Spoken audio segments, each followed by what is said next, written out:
community transmission, community transmission, huge clusters of infection to.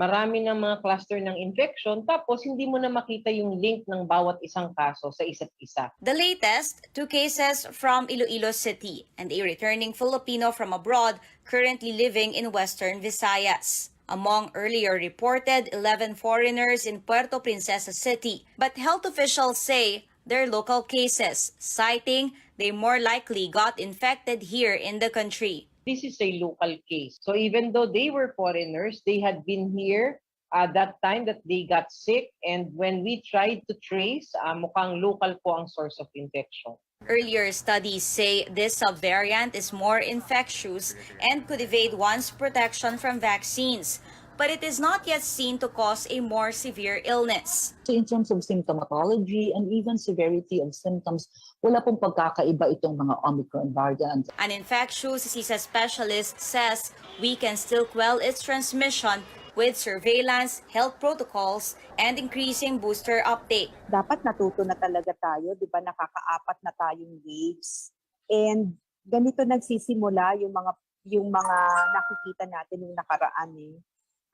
Hindi na dapat antayin na dumami ng husto yung kaso. Kailangan ituloy natin itong aktibong pagmamatyag at pagmamonitor kung meron pang further na makikita dito sa mga subvariants na ito and may further transmission. So we have recommended the preference for us right now for laboratory test would be RT-PCR because it's only RT-PCR na pwede tayong gumawa ng genome sequencing. Health officials not dismissing the possibility of more cases of the subvariant, as only a small portion of weekly COVID-19 cases are checked for variants because cases are low and many positives are below the needed viral load for testing.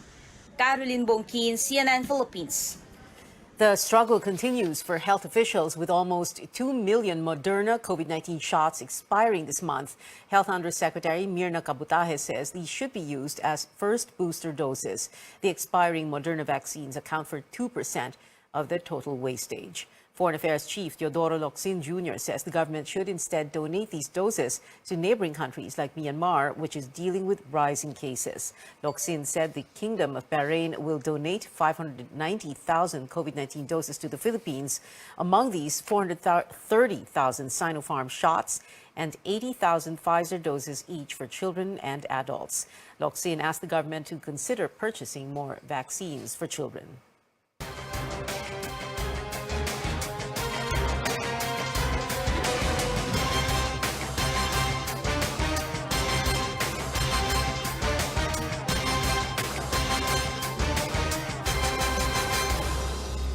The canvassing of votes for the presidential and vice presidential races is set to begin next week, but presumptive President-elect Bongbong Marcos is facing another challenge, with some civic leaders now taking to the Supreme Court a petition to cancel his candidacy. That and more from Rex Remigio. The fight shifts to the Supreme Court. Civic leaders Father Christian Buenafe and Fides Lim are asking the High Court to issue a temporary restraining order to stop Congress from canvassing votes for the presidential elections next week. They seek to cancel the certificate of candidacy of apparent winner Bongbong Marcos. They would also like to stop the Congress, sitting as National Board of Canvassers, from proclaiming Marcos as next president should he officially tally the highest number of votes. They first filed the petition before the Commission on Elections in November 2021, but this was junked right after the May 9 election. They argued Marcos committed a crime of moral turpitude and perjury for making false representations in his COC. For them, he's not eligible to seek the presidency because of his tax conviction. The petitioners reiterated Marcos was convicted by a Quezon City court for his multiple failures to file income tax returns from 1982 to 1985 when he was governor and vice governor of Ilocos Norte. While the Marcos camp has yet to receive a copy of the petition as of press time, his spokesperson appeals to the petitioners. Instead of pushing for your agenda of animosity, tulungan niyo lang na muna kami na pagtuunan at gamitin natin ang ating limitadong oras araw-araw. We are all limited to 24 hours in a day. Allow us to be more productive and learn to respect the will of the Filipino people. Marcos, meanwhile, is eyeing the Labor Secretary of ex-President Erap Estrada, Benny Laguesma, to join his cabinet under the same position. He is also inviting Overseas Filipino Workers Advocate Toots Ople to be his Migrant Workers Department Chief. Both Laguesma and Ople have yet to confirm whether or not they're accepting the offer. The Marcos camp is also finalizing the venue for his inauguration on June 30th. One possible venue is the Quirino Grandstand in Manila. They're also looking at other places. Rex Remitio, CNN Philippines. The new president and vice president will assume office at noon of June 30th. But what happens if the president-elect fails to qualify? The Constitution states, quote, the vice president-elect shall act as president until the president-elect shall have qualified, unquote. But in case no president shall have qualified, the line of succession comes in. The vice president shall become the president and the Senate president becomes the vice president. Davao City Mayor Sara Duterte is eyeing to hold her oath-taking as vice president on June 19 in the city so she can attend the inauguration of leading presidential bet Bongbong Marcos on June 30th. Presidential daughter said this in a radio interview Monday. She explained her fellow Davaoeños want to join and witness an oath-taking, adding it is only proper to do so because it will be the pride of Davao City and the Davao region. Sara Duterte's term of office begins at noon of June 30th, as stated in the Constitution. In previous elections, the president and vice president-elect were inaugurated successively on June 30th. Coming up, a look at what the 19th Congress would look like with 1/4 of the Senate, either brothers and sisters or mother and son. And another historic gold at the Southeast Asian Games, this time in billiards. Stay tuned to Newsnight, where we go above and beyond the headlines.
Welcome back. Apparent President-elect Bongbong Marcos is in Australia. His spokesperson Vic Rodriguez confirmed this, saying Marcos is on a private trip with his family for much-needed rest and vacation before he takes office. Rodriguez also says Australian Prime Minister Scott Morrison already sent his congratulatory message to Marcos.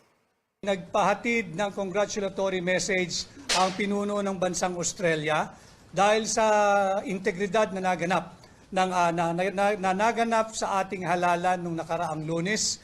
And of course, he affirmed yung kanilang gobyernong patuloy na mainit at close interaction at pakikipag-ugnayan sa pamahalaan ng Republika ng Pilipinas.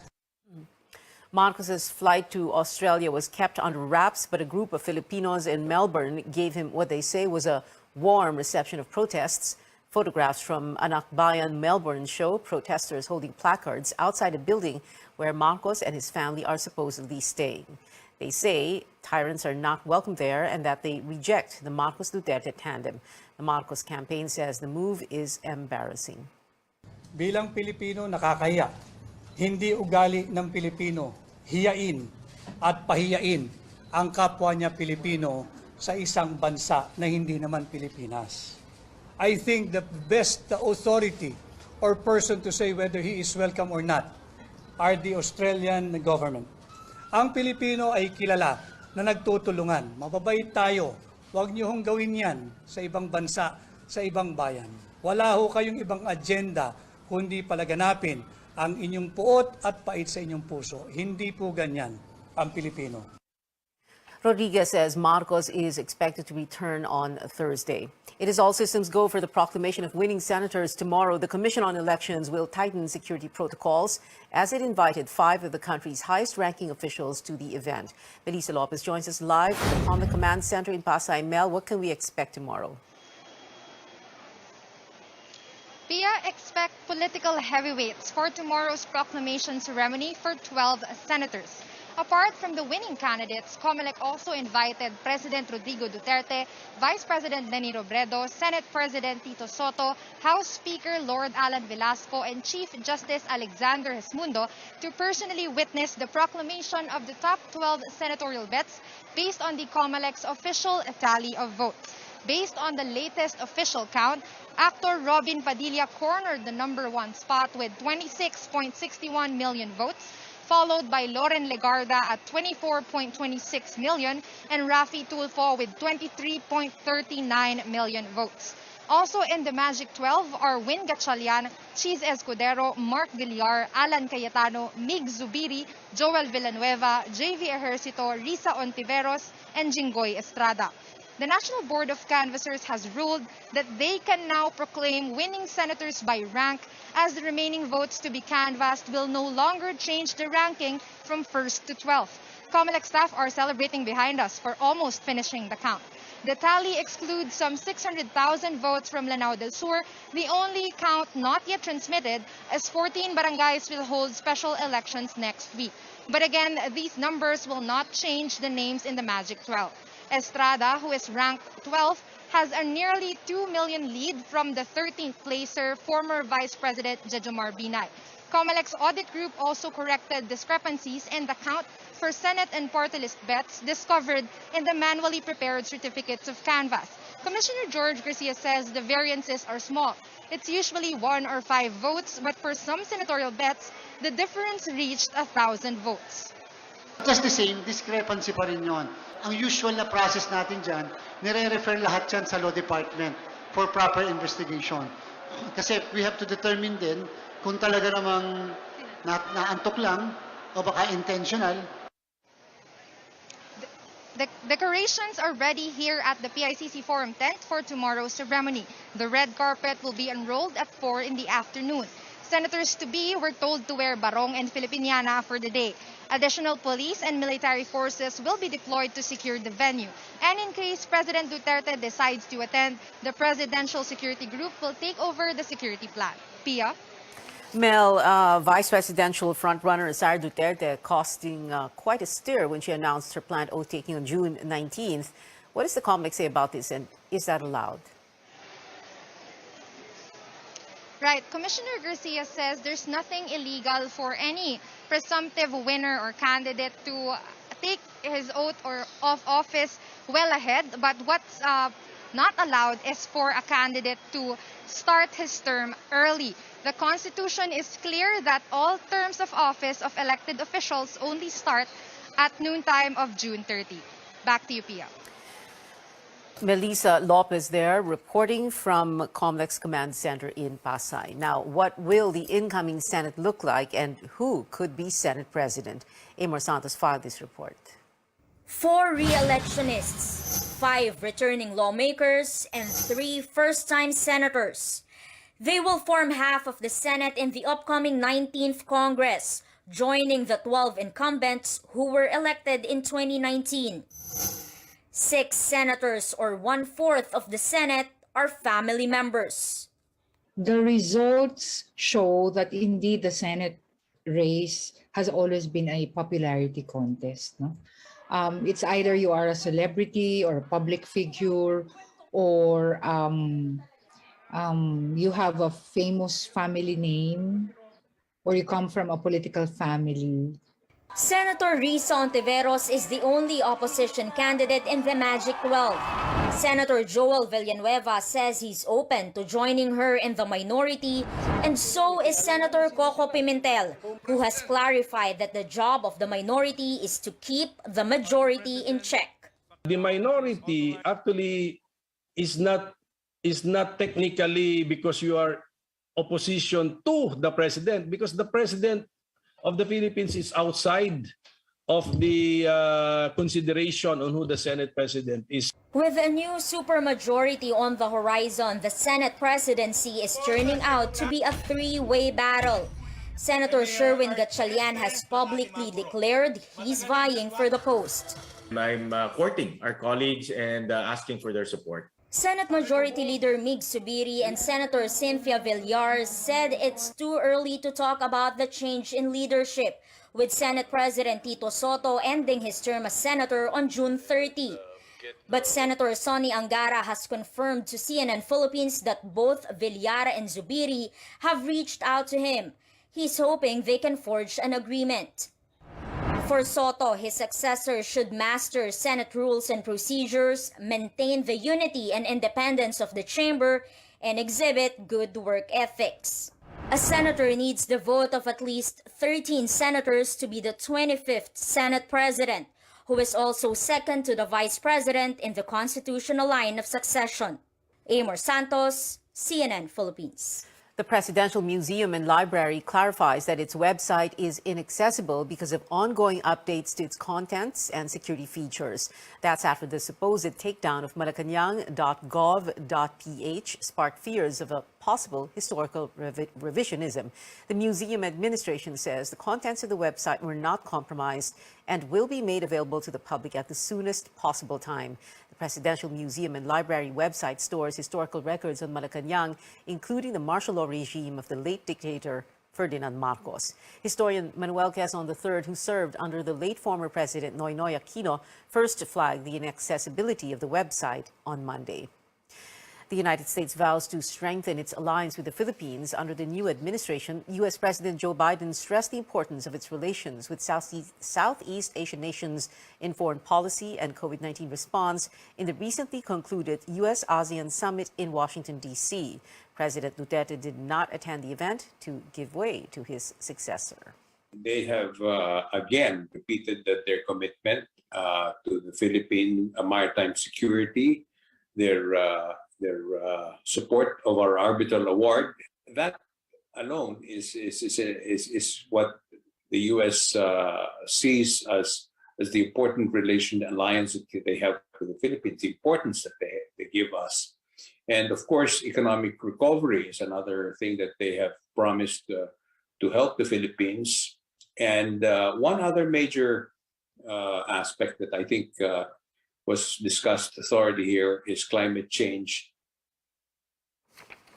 Biden said he was looking forward to working with presumptive President Marcos, whose family is facing a standing court order in the U.S. Now, in other world headlines, Turkish President Recep Tayyip Erdogan is firm he will not allow Finland and Sweden to join NATO. Erdogan has accused both countries of housing Kurdish terrorist organizations. He said Finland and Sweden should not bother convincing him to approve their NATO membership. Admitting new states into the U.S.-led military alliance requires the unanimous decision of all 30 members. Sweden has signed an application declaring its intention to join NATO on Tuesday. While countries hope to increase security because of Russian aggression, Ukrainian forces have ended their combat mission in Mariupol. This likely marks the end of the deadly 82-day battle in the besieged city, which has become a symbol of Ukrainian resistance. Over 200 people were evacuated from the Azovstal steelworks plant in Mariupol. 53 were injured and rushed to the hospital. Some Ukrainian fighters remain at the plant. Back here at home, Petron Corporation is confident it can top its pre-pandemic performance as it swings back to profit in 2021. Petron posted a full-year profit of 6.14 billion pesos last year, reversing the net loss of 11.4 billion in 2020. The oil company was able to sustain the momentum in the first 3 months of this year. The figures come on the back of strong oil prices and improved demand amid eased COVID restrictions. Straight ahead on Newsnight, a legendary K-pop group is making a comeback, and more gold medals for Team Philippines at this year's Southeast Asian Games in Hanoi. Keep it here on CNN Philippines.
This is Newsnight on CNN Philippines. Sci-fi Netflix show Black Mirror is getting a 6th season. Variety reports casting is underway. Fans can expect more episodes this time around, with the previous installment only consisting of 3 parts. Season 5 of the dystopian series dropped back in June 2019. Some long-awaited news for fans of Girls' Generation. The legendary K-pop group will release a new album this August. All 8 members are participating in the new record, celebrating their 15th anniversary. SNSD's last album, Holiday Night, came out 5 years ago.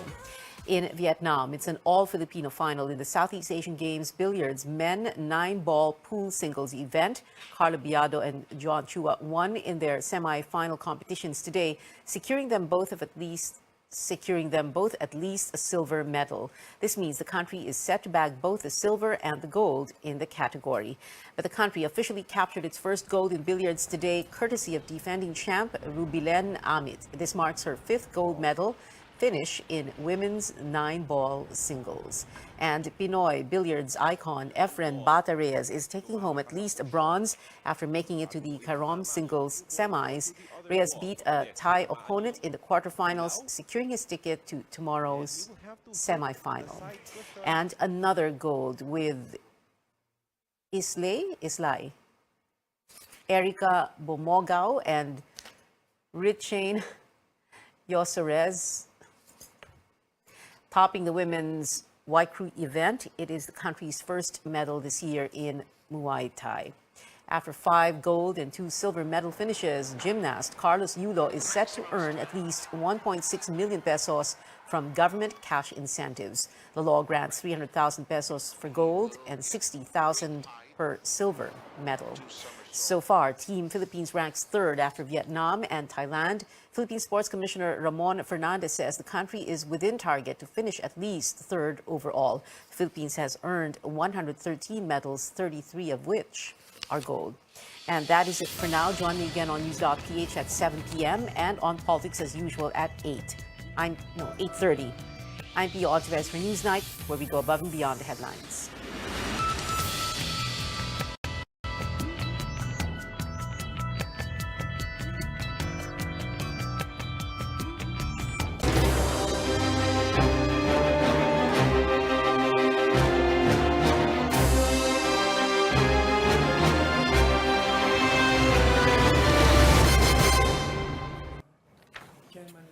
Labing-4 na araw na lang bago mag-eleksyon, busisiin din natin ang mga pagpipilian naman sa party list elections. Ngayong hapon, kausapin natin ang mga grupong kumakatawan sa mga senior citizen. Makakasama natin dito sa studio ang tinig ng Senior Party List Representative Godofredo Arquiza. At via Zoom naman, si Senior Citizens Party List Representative Rodolfo Ordañez. Magandang hapon po sa inyo, Congressman Arquiza and Ordañez. Kayo po ay incumbent ngayon? Hindi po, Hindi chairman. po. Chairman ng... Ang tinig ng senior citizen. Pero the party list has a seat now, no? Not yet. First time, but I represent the senior citizen in the 14th and 15th Congresses. Okay. So ngayon po ay tumatakbo po kayo ulit? Yes. Okay, pag-usapan po natin itong inyong party list group, no? Ano po ba ang sinusulong nyo ngayon? Bakit po kayo tumatakbo ulit? Ito pong ang tinig ng senior citizen, ang number 169. Ito po ay sumbungan po at tagapagtanggol ng yung mga commercial establishment at saka mga LGUs na hindi tumutupad sa batas. Dahil kasi itong batas ng 9994, isa ako sa gumawa nitong batas na ito, kanya gusto ko naman na maipatupad sa mga senior citizen dahil napakaganda nitong batas na ito. Puntahan naman natin si Representative Ordañez. He joins us via Zoom. Good afternoon, sir. Opo. Go ahead. Ano po ang...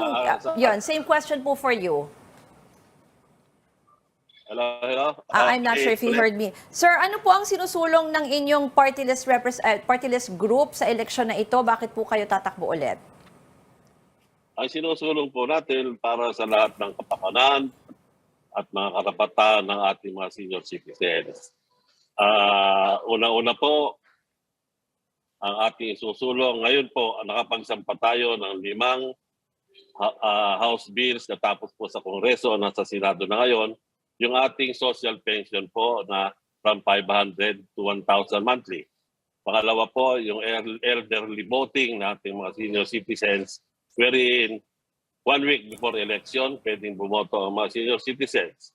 Pangatlo po, na naisampa sa Senado, yung ating Geriatric Act na kung saan magpapatayo po tayo ng mga hospital para sa mga senior citizens, para lahat po ng region, lahat ng provinces, magpapatayo tayo ng geriatric hospital para sa senior citizens. At pinaka-importante po yung pong ating Centenarian Act na nasa Senado na rin, na magbibigay ng 25,000 pesos sa bawat senior citizens upon reaching the age of 80, 85, 90, and 95 years old. And meron po tayong bonus pagdating po ng senior citizens umabot po ng 101 years old, meron pong bonus na 1 million. Yun po yung ating nagawa sa Kongreso. Sa data niyo Na po ba ngayon ay ngayon? nasa Oo. Senado na. Nainteresado lang ako dito sa data niyo po ba ngayon, ilan na ang umabot sa 100 years old dito sa natin, sa mga seniors po natin? Wala po tayong data kasi nasa DSWD po yan. Okay. Sige. Balikan ko lang dito si Mr. Arquiza nandito sa studio. No? Sinasabi niyo po kasi isa sa mga babantayan yung mga commercial establishments na hindi po sumusunod doon sa mga pinapatupad halimbawa na discount. Pati LGUs. Pati LGUs. Ano po ba yung mga problemang nakikita niyo ngayon? Napakarami po ng mga LGUs na hindi nabibigyan ng tama yung social pensions na dapat yung mga indigent ay merong monthly social pension. At napakarami pang batas, kamukha itong sangguniang nakakatanda, ay meron tayong sangguniang kabataan, pero wala tayong sangguniang nakakatanda na siyang makakatulong sa ating mga barangay dahil kasi itong mga matatanda na, hindi na ito korap, ang hinahanap na lang nila ay legacy. At meron tayong violence against women, violence against children, pero wala tayong violence against senior citizen.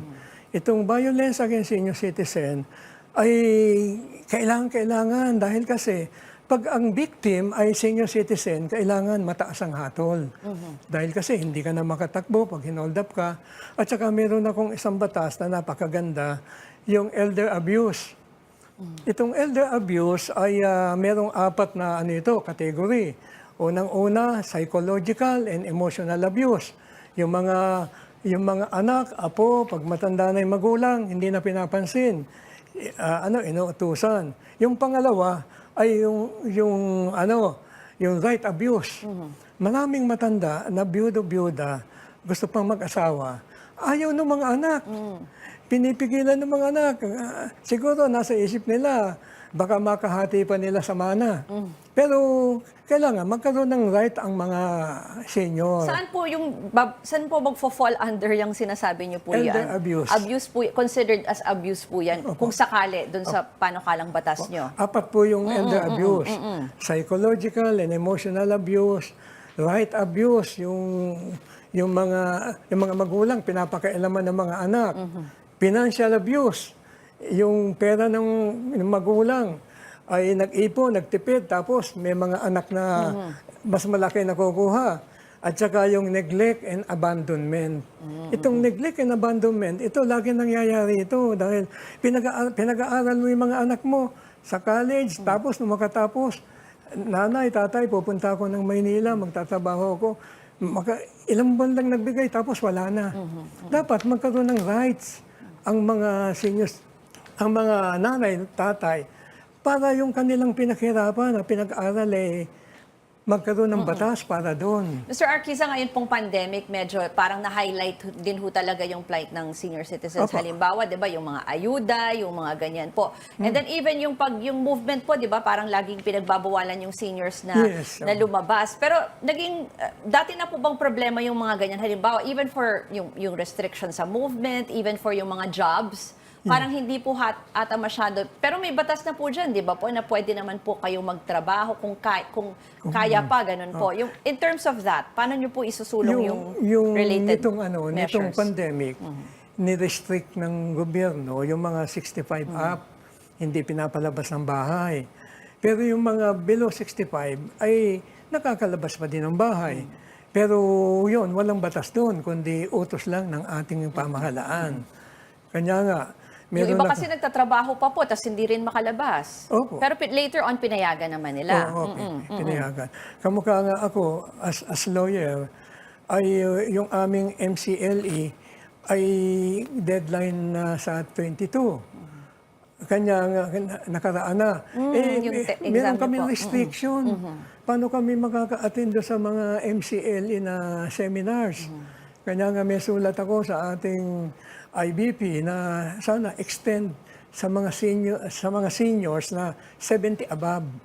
Maganda po yung mga binanggit niyong concerns. Puntahan naman natin ulit si Representative Ordonez. Sa inyo po, binanggit niyo po yung mga panukalang batas na sinusulong niyo, no? Magaganda po ito. Pero sa ngayon ho, anong nakikita niyong talagang parang biggest challenge po sa mga senior citizens na dapat talagang i-prioritize? Ayun po, natutuwa naman ako at yun ang plano ni Atty. Artisa. Pero sad to say po, na-file ko na yan sa Kongreso, elderly abuse, yung pong minamaltrato ng mismong pamilya. Na-file ko na rin sa Kongreso, meron tayong House Bill, yung pong sangguniang senior citizens or sangguniang nakakatanda. Meron na po akong House Bill dyan sa binabanggit niya na yan. Doon po sa mga senior citizens na gusto pang magtrabaho, meron na rin po tayong House Bill dyan, yung elderly employment. Yung pong binabanggit ni Atty. Artisa, nagawa ko na po yan sa Kongreso. At regarding naman po doon sa sinasabi niyang social pension, ang social pension po, sa national po yan. At nakakalungkot, yung Republic Act 1994 para sa senior citizens na ano po kasi very discriminatory yung word indigent. So doon po sa ating bill, sa ating House Bill na naisampa sa Senado, wala na po yung indigent. All senior citizens na yung pong no permanent source of income ay qualified na pong makatanggap ng social pension. Pareho po kayo, binanggit Yun nyo, po. halimbawa yung sinasabi ni Mr. Arquiza, no, na may mga bills din siya na isusulong and kayo rin sabi nyo na file na po yan. Naisulong ko na po yan. Opo, the past congresses may mga ganyan na po. Pero sa tingin nyo, ano po ba yung nagiging hadlang? Ba't ho kaya hindi nakakapasayan at nagiging batas? Or doon sa existing law naman natin, halimbawa yung 20% discount and yung iba pang existing law o yung pension, ba't naman po sa tingin nyo ay hindi yan napapatupad ng maayos? Actually, Ruth, to tell you frankly, ako ay 1 year and 6 months pa lang naging congressman. Dahil yung ating dating congressman, si Congressman Jun Datol, kung inyo natatandaan, ay nabiktima ng COVID at sinamantalang yung namatay. So, hindi ko masasagot yung tanong mo kung bakit kung anong naging problema. Pero sa maiksing panahon na pagiging congressman ko, yun nga, nakalima ko ng House Bills na naisampa sa Kongreso. At sinisigurado ko naman po sa ating mga senior citizens, lahat po ng inyong karapatan, lahat ay ikabubuti para sa ating mga senior citizens. Yan po ang aking plano. Si Atty. Arquiza, Marami po tayo susulong. si Atty. Arquiza gusto atang mag-respond. Opo. Yung mga binanggit niyang House Bill niya ngayon ay House Bill ko yan nung ako'y nakaupo. Lahat yan dahil kasi pinag-aralan ko yan dahil nung pag-upo ko, 4 na taon lang ako, 2 batas ang naipasa ko. Unang-una, yung 20% discount na lahat ng mayaman at mahirap, ginagamit yon. Kanya gusto ko, ipagtanggol yung mga hindi sumusunod doon sa batas na yon ay pagtanggol namin at dahil yung batas maganda merong lugar, isang bayan diyan sa Bulacan, tatatlo lang ang kumukuha ng social pension. Ngayon gusto ko itaas siya ng 2,000. Bakit? Yung batas nakalagay diyan, every 2 years the social pensions shall be revisited. 2 years, every 2 years. Ngayon, 12 years na. Walang nagsusulong. Yung haling term ko kasi ay 2013. Natigil na ako noong 2013. Hindi ko alam kung bakit. Walang batas na nangyari. Puro House Bill lang, House Bill. Yung tinatanong ko po na ano kaya yung halimbawa in terms of implementation, the simple issue na sinasabi nyo na yung 20% discount, ba't po kaya hindi siya napapatupad ng maayos or baka hindi na isusumbong or hindi po na ire-report? May mekanismo po for that? Kulang nga po ng sumbungan. Kaya nga po, itong aking antinig na senior, ito po ay sumbungan na tagapagtanggol ng mga hindi tumutupad doon sa batas. Dahil ang daming hindi tumutupad sa batas na ayaw magbigay ng discount. Magtataka kayo, bibili kayo ng cake, walang discount. Pagbili nyo ng pandesal, may discount. Hindi yung ano, cake, no, hindi 500 pare-pareho piso. yung ano nila. Kanya Oo. nga, iyan, kailangan yan mapag-aralan para tumupad sila lahat. Kawawa naman yung mga yung mga tao. Huli na lang po, kasi mensahe na lang po sa ating voters, no? 165 party list vying for 63 House seats. Ano po yung, bakit po kayo dapat iboto? Unahin po muna natin kayo, Mr. Arquiza, and then si Congressman Ordonez. Kanya po, dapat nyo ko iboto. Unang-una, meron akong political will. As a lawyer, as CPA, kaya kong ipagtanggol yung mga yung aking advocacy na masunod lahat ng nakalagay sa batas. At saka meron pa akong yung 2 batas ko na taasan nga yung social pension ng 2,000 at saka magkaroon ng sangguniang nakakatanda. At saka itong yung mga abuse. Kawawa naman ang mga magulang. Pag matanda na, hindi na makakilos, inaabuso ng mga anak. Yun, napakahalaga yun. Tsaka isa pa, meron akong isang international inisip. Nag-meeting ako sa Amerika ng mga senior citizen, yung mga PhilAm. Lahat sila gustong bumalik dito. Yung mga retirees, may nagsisweldo may nagpe-pension ng $3,000, $5,000, 5,000. Gusto nila mag-uwian dito. Kanya lang, ang problema, yung portability ng PhilHealth sa Amerika, hindi magamit dito.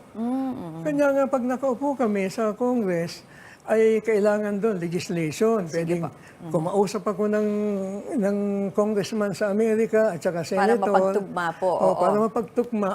Para naman yung mga senior citizen na mga PhilAm, na mga retirees, ay makauwi. Dahil kasi gustong-gusto nila dito. Sige po, puntahan naman natin si Congressman Ordonez. Apo. Mensahe niyo po sa mga voters. Binanggit ni Atty. Narcisa. 14 and 15 Congress, siya yung naging congressman. Ba't hindi niya natapos yung sinasabi niyang mga bills na to? At kaya ako gusto kong bumalik sa Kongreso, maipagpatuloy ko yung naiwanan kong House bill. Like revaccination, immunization, ito yung anti-COVID, anti-pneumonia, anti-flu. Gusto kong ituloy yung free dialysis for all senior citizens kasi para malibre lahat ang dialysis ng mga senior citizens na nagpapadialysis. Ang maipapayo ko kay Atty. Arquiza, ito tayo, nandiyan na siya. Ayusin niyo muna po yung denial ng COMELEC sa inyong petition for registration bago tayo mangampanya. Yun lang po. Sir, okay, this is a venue sana na for you to to iharap po sa publiko ang inyong platforms, but this is yung mga ganyang sagot ay siguro po ay sa ibang venue na lang mapag-usapan. Anyway, thank you for giving us your views and introducing your groups to us. Godofredo Arquiza ng Ang Tinig ng Seniors at Rodolfo Ordonez, Senior Citizens Party List.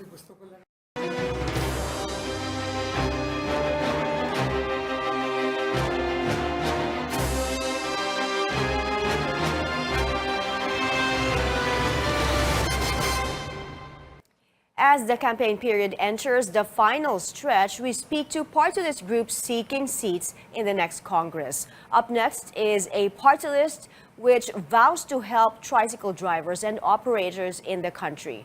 Joining us now is Rovin Feliciano. He's the first nominee of TODA Party List. Good morning, Rovin. Thanks for joining us. And how is the campaign so far? Good morning sa lahat ng mga listeners and viewers natin.